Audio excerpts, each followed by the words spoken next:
Welcome to News at Noon, where we stay up all night to give you the news in the morning. Day before chocolate chip ice cream. Welcome to News at Noon, where we stay up the night before so that you don't have to.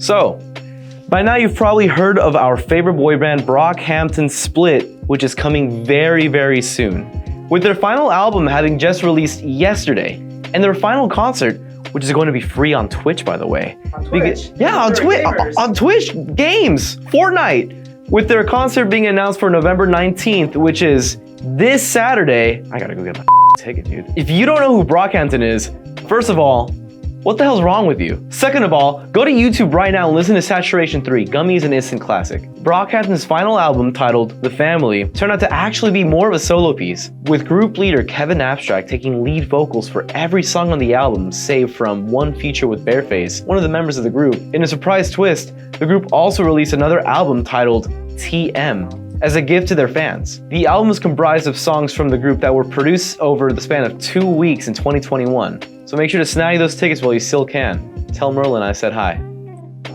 Speaking of concerts, Taylor Swift fans are pissed at the fact that Ticketmaster has canceled their highly sought after concert tickets due to high demand. We can expect to find Swifties in the comment sections of all of Ticketmaster's social media for the next 5 years or so, commenting horrendous things like, "You're a poopy brain." And Taylor would never do this to us. We stan. This is so stupid. I'm not doing this.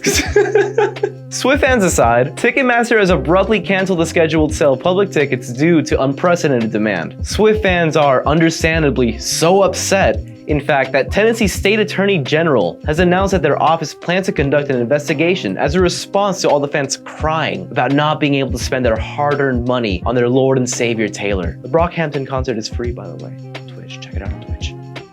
Breaking news to all BRZ, GT86, and Scion FR slow drivers. You will be gapped by a Prius, and you will accept that fat L on your way back home to throw more anime stickers on your windows. You heard me right. Many smaller sports car drivers, you heard me right, smaller, will very soon be taken to Gapplebee's by a Toyota Prius. Toyota has finally updated the design of the infamous hybrid to something that won't make you want to punch its driver in the face, as well as giving the Prime version a very respectable spec bump. For all of you car nerds out there, the upcoming 2023 Toyota Prius non-pluggable hybrid will come with a 2-liter 4-banger, producing 194 horsepower and hitting 0 to 60 in 7 seconds flat. Meanwhile, it is expected that the Prime pluggable variation of the economy hatch will push out 220 horsepower and do 0 to 60 in only 6.5 seconds. That's faster than my Honda Accord. All while still doing 57 miles to the gallon and making your mommy think that you're one of the safest drivers out there on the road. 86 drivers, stay losing.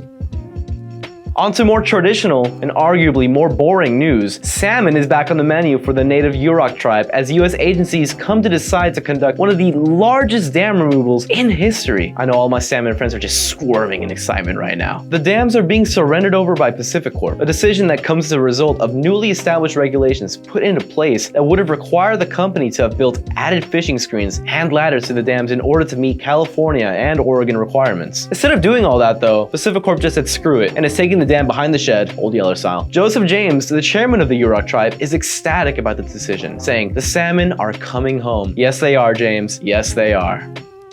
Pelosi's gone! House Speaker Nancy Pelosi has confirmed that she will no longer lead the House Democrats for the next term, but will in fact remain in Congress. I personally vouch for term limits on Congress. I don't know about you guys. Sorry, didn't mean to get political or anything. This is all in accordance to 2018 agreement that she had made with fellow Democrats stating that she would step down from the position in 2022 in order to pave the way for a new generation. With Pelosi having been the first and only female House Speaker for the US, only time will tell whether or not the next person to take her place will fill the shoes she left behind, with Representative Hakeem Jeffries expected to become the next Democratic leader. On the other hand, however, Mitch McConnell is here to stay, having just been re-elected as Republican leader this last Wednesday. This comes after a challenge by Senator Rick Scott from Florida, where McConnell won the vote 37 to 10. That man looks like beef jerky. That man is beef jerky. He's old. When the 10 who voted against Mitch McConnell were questioned as to why Mitch had won, Senator Josh Hawley responded with, "Because the conference didn't want to change course." Just like I prefer not to change my course away from the end of today's episode. Please make sure to like, comment, subscribe for more 86 hate, as I will be coming to work in a 2023 Prius next week. That is for sure. Let's go, man. Let's go, Prius. Let's gap these